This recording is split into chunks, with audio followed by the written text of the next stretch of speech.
इधर ध्यान दो, एक प्रमेय है, ठीक है, और यह प्रमेय संबंधित है समद्विबाहु त्रिभुज से। किससे संबंधित है? समद्विबाहु त्रिभुज। समद्विबाहु त्रिभुज किसको कहते हैं? ऐसे त्रिभुज जिसकी दो भुजाएं क्या हो?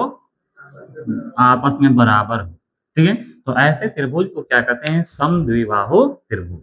यहाँ पर एक समद्विबाहु त्रिभुज दिया हुआ है ए बी सी, इसमें ए बी और ए सी ये दोनों आपस में बराबर है, ठीक है। तो इसका एक प्रॉपर्टी होता है, गुण होता है कि समद्विबाहु त्रिभुज की जो बराबर भुजाएं हैं, इसमें बराबर भुजा कौन कौन सा है? ए बी और ए सी। तो इन दोनों के सामने वाला जो कोण होता है, अब ए बी का सामने कौन सा कोण हो गया? कौन? सी। और ए सी के सामने कौन सा कोण? कौन? बी, ठीक है। तो ये दोनों कोण भी आपस में बराबर है, ठीक है। यानी प्रमेय क्या कहता है कि किसी समद्विबाहु त्रिभुज के बराबर भुजाओं के सम्मुख कोण आपस में बराबर है, ठीक है। अब कैसे बराबर होता है इसे हम इसको सिद्ध करके देखते हैं, ठीक है। यानी इसे सिद्ध करना है और सिद्ध करके दिखाना है कि कैसे इन दोनों भुजाओं के सामने वाले ये जो दोनों कोण है, कोण बी और कोण सी आपस में बराबर होंगे, ठीक है। तो देखो कैसे सिद्ध करेंगे।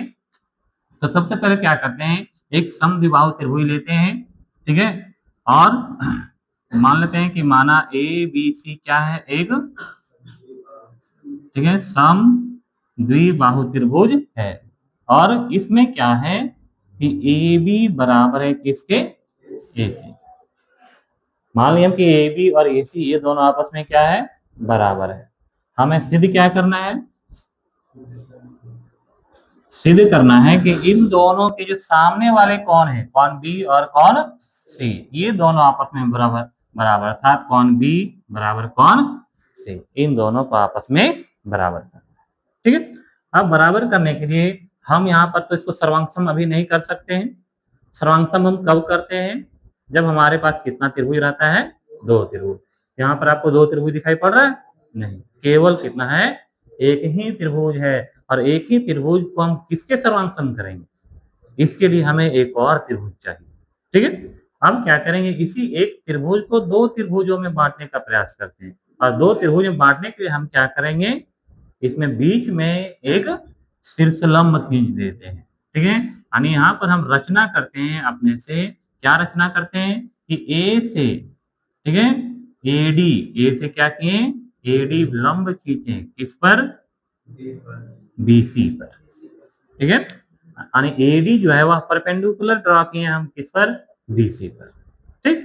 अब जैसे ही हम लंब खींच दिए हैं, अब आपके पास देखो कितना त्रिभुज हो गया? दो त्रिभुज। अब यह जो कोण है वह किस त्रिभुज का है? ए डी बी का। और ये जो कोण सी है वह ए डी सी का। और दो अलग अलग त्रिभुजों के कोण आपस में बराबर कब होते हैं बताओ?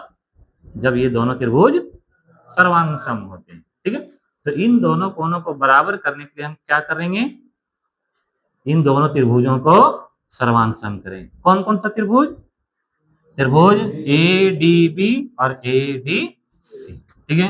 अब लेंगे हम ट्रायंगल ए डी बी और ट्रायंगल ए डी सी में, ठीक है, इन दोनों त्रिभुज में। अब बता सकते हैं ये दोनों कैसे त्रिभुज है? समकोण त्रिभुज है। कैसा त्रिभुज है ये? समकोण त्रिभुज, राइट एंगल ट्रायंगल है ये, क्योंकि यहाँ पर ये लंब खींचे, परपेंडिकुलर खींचे, अर्थात यहाँ पर कितना डिग्री कोण बन रहा है? 90 डिग्री कोण बन रहा है, ठीक है। अब इस समकोण त्रिभुजों में से इसमें कर्ण कौन सा है? हाइपोटेन्यूस कौन है? ए बी, और इसके लिए ए सी। क्या दोनों कर्ण आपस में बराबर है? कैसे? यहाँ पर देखो हम पहले लिख चुके हैं, ठीक है।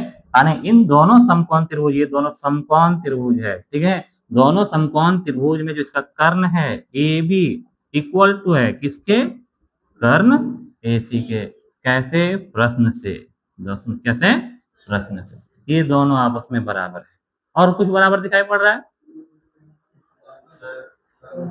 यह जो भाग है एडी, ये भाग एडी दोनों त्रिभुज में है और दोनों त्रिभुज में कॉमन है, इसलिए दोनों त्रिभुजों के लिए इसका मान बराबर होगा, अर्थात एडी इक्वल है किसके? एडी। क्यों? उभयनिष्ठ भुजा है इसीलिए, ठीक है। अब ध्यान दो, अब ये दोनों समकोण त्रिभुज था, और समकोण त्रिभुज को सर्वांगसम करने का जो अभिगृहित है नियम है वह क्या है? RHS। बता चुके हैं RHS। ठीक है, इसमें होता क्या है इसमें, क्योंकि दो समकोण त्रिभुज सर्वांगसम होते हैं कब? यदि उस दोनों के कर्ण और एक अन्य भुजा दूसरे त्रिभुज के कर्ण और एक अन्य भुजा के बराबर हो तो वे दोनों त्रिभुज सर्वांगसम है। अब देखो इन दोनों समकोण त्रिभुजों का कर्ण आपस में बराबर है और दो कर्ण के बाद उसके एक अन्य भुजा AD ये भी बराबर है। ठीक है, इसीलिए क्या हो जाएगा बताओ? ट्रायंगल ADB सर्वांगसम हो जाएगा किसके? ट्रायंगल ADC के। कौन सा नियम से? हाँ, RHS सर्वांगसमता नियम से। ठीक है, अब जब ये सर्वांगसम हो गया त्रिभुज तो क्या होगा बताओ? बाकी के इसके बचे हुए भाग भी आपस में बराबर होंगे, अर्थात इन दोनों त्रिभुजों का एक कोण भी आपस में बराबर होगा, साथ ही साथ BD और CD ये भी आपस में बराबर। ठीक है, इसीलिए हम लिख सकते हैं, क्या लिख देंगे कि कोण B इक्वल होगा किसके? कोण C के। कैसे? CPCT से। ठीक है, यानी यही चीज हमें लाना था, यानी कोण B और कोण C दोनों आपस में क्या हो गया? बराबर हो गया। अर्थात यदि कोई त्रिभुज हो और उसमें दो भुजाएं आपस में बराबर हो तो क्या हो जाएगा? उसके सामने वाले जो दोनों कोण हैं वे भी आपस में बराबर होंगे। दूसरा चीज, समद्विबाहु त्रिभुज में एक और आपको पता चल गया कि जब हम यहाँ से लंब खींचते हैं यह सामने वाले भुजा को क्या कर रहा है? समद्विभाजित कर रहा है, क्योंकि BD और CD भी आपस में क्या हो गया? बराबर हो गया। तो यह शीर्षलंब जो है इस भुजा BC को क्या कर रहा है? समद्विभाजित कर रहा है। इसका मतलब क्या हुआ कि यह मध्यिका है। क्या है ये? मध्यिका। मध्यिका किसको कहते हैं? जो सामने वाले भुजा को क्या करता है? दो बराबर भागों में बांटता है। यह भी वही काम कर रहा है। ठीक है, अर्थात हम इसको लंब खींचे, परपेंडिकुलर खींचे, लेकिन यह परपेंडिकुलर के साथ साथ इसका मध्यिका भी है। क्या है? मध्यिका। मध्यिका का मतलब सामने वाले भुजा को दो बराबर भागों में बांटने वाला। ठीक है, इस प्रकार से BD और CD आपस में बराबर। तीसरा चीज ध्यान दो, अब जब ये दोनों ट्रायंगल सर्वांगसम हो गया तो क्या एक कोण और ये कोण बराबर होगा? होगा कि नहीं होगा? ठीक है, वही CPCT से, यानी जब ये दोनों कोण बराबर हो गया इसका मतलब यह जो लाइन AD था उसने कोण A का क्या किया? समद्विभाजित किया कि नहीं? अर्थात हम यहाँ पर देख सकते हैं कि समद्विबाहु त्रिभुज में एक विशेष बात आपको पता चल गया होगा। क्या पता चला? कि एक लाइन खींचे हम यहाँ पर, ध्यान दो, AD। क्या खींचे?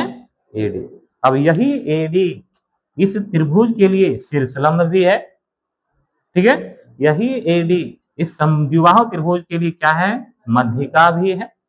ठीक है, और यही AD इस समद्विबाहु त्रिभुज में कोण A का क्या है बताओ? कोण समद्विभाजक। क्या है? कोण समद्विभाजक।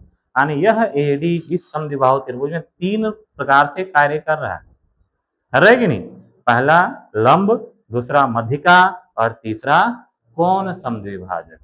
ठीक है, तो समद्विबाहु त्रिभुज का एक विशेष प्रॉपर्टी है, गुण है, इसको आप लोग याद रखें। ठीक है,